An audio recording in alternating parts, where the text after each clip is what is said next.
This trip started at the end of August on a Sunday, the 30th. I'd be driving north on the 395 freeway to South Lake Tahoe, an ass-numbing 436 miles. And one thing I knew, no, not that, was that the Los Angeles rush hour traffic sucked 24/7.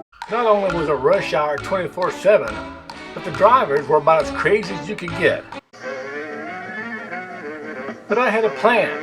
I figured if I avoided the freeways at the beginning of the trip and took the side streets, I would make better time.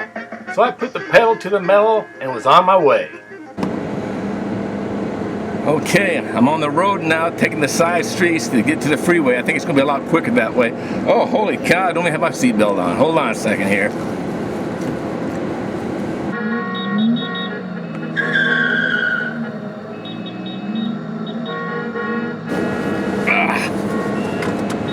Okay, there we go. All right, let's take a look at Google Maps and see how I'm doing.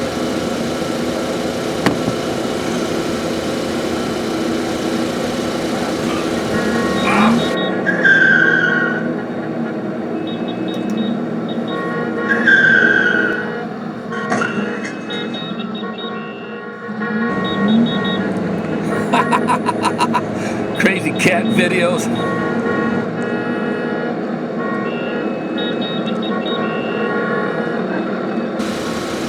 I don't know.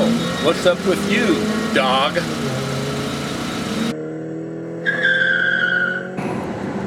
Okay, it says I'm making a right-hand turn here right now.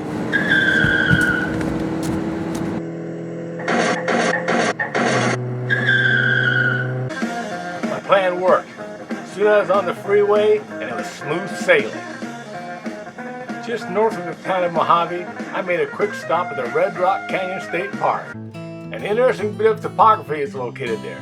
Its bizarre, red rugged look has been used in countless movies like The Outlaw and Tumbleweed, and in TV shows like Wagon Train, Rawhide, and Lost in Space. Soon after, a sign welcomed me to the Eastern Sierra Scenic Byway, good old Highway 395. Keep driving north on the 395 and pretty soon you'll cross from California into Nevada. Just outside of South Lake Tahoe, my muscles tensed up a bit when I saw this sign warning for bears. But that was nothing compared to what my sphincter muscles did when I saw this sign a few more miles down the road.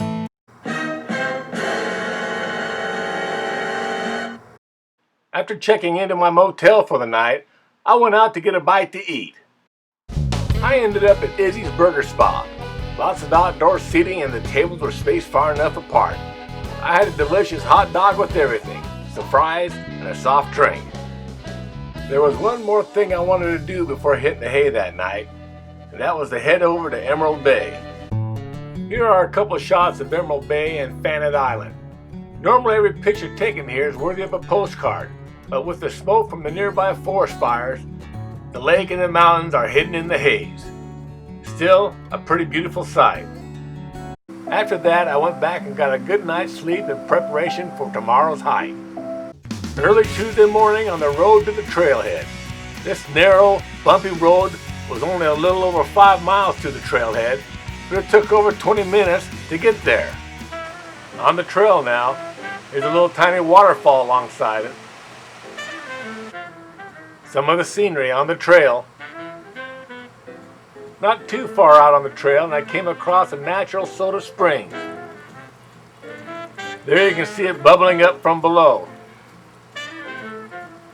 Here's a close-up shot of it. There's the trail heading up. Damn, they always seem to be heading up. Soon after that, I came across this sign on the trail. Okay, we've came across this sign, and basically it says that we've came into the Desolation wilderness and that permits are required and... Badges? No, read the sign. We ain't got no badges. It doesn't say badges, it says permit. I don't have to show you any stinking badges. Here's some more scenery on the trail.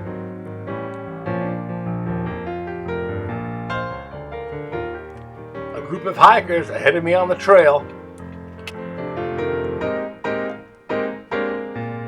Take a look at how rocky that trail was, hard on the feet and knees.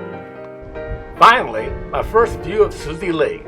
At 8,000 elevation, it wasn't the highest I'd been to, but at my age, I was still damn proud of my accomplishment. In my imagination, I wondered what the newspapers would say.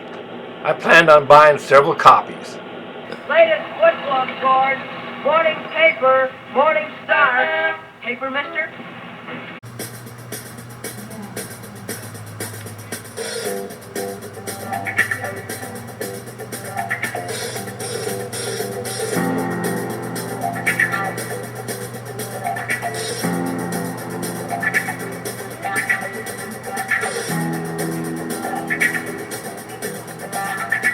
Later on, I found out that newspapers across the world didn't think my accomplishment was worthy of a headline at all. But I have to admit, there were a lot of big stories breaking that day.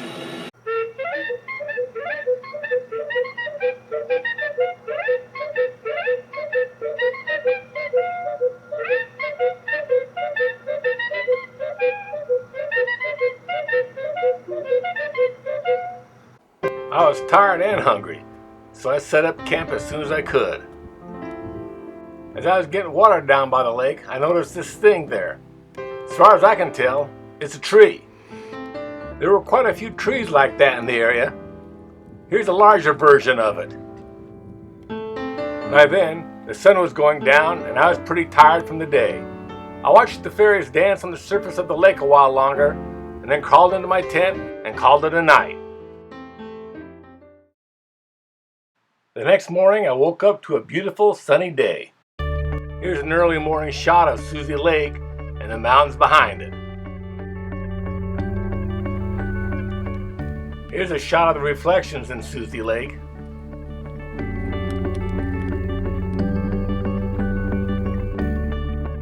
There's my shadow and the trail heading up to the next lake. Some more of that scenery on the trail. Soon after that, I came to the shores of Heather Lake. Some fellow hikers at Heather Lake. The trail along Heather Lake was rocky and steep on one side, so watch your step or you'll get wet. Looking at an island in beautiful Heather Lake.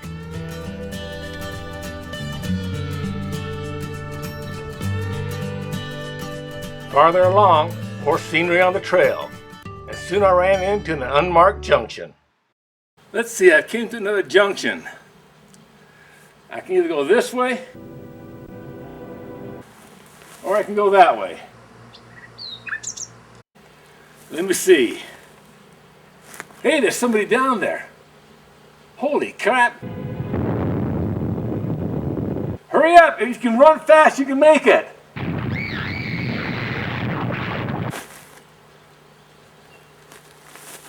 Maybe I'll go this way.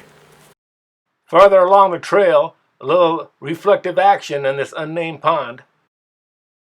It wasn't too much farther, and I was at my destination, Lake Aloha, elevation 8,116. Lake Aloha is by far the biggest of the 3 lakes I've visited this trip, stretching for about 1.25 miles in width. Some hikers heading to parts unknown. As you can see, the area and the lake itself is very rocky. Some of the wildlife at Aloha Lake.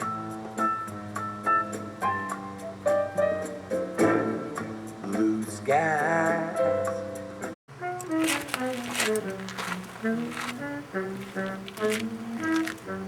I still had to get back to camp, so I decided now was as good a time as any. I put a little walking music in my head, Walking Shoes by Jerry Mulligan, and started heading in that direction. That's the trail heading back to Heather Lake and Susie Lake. I came across this nice couple at Heather Lake. They saw I was hiking alone and said if I ever ran into any trouble, to just give a whistle. You know how to whistle, don't you? Does the Pope know how to party? You just put your lips together and blow.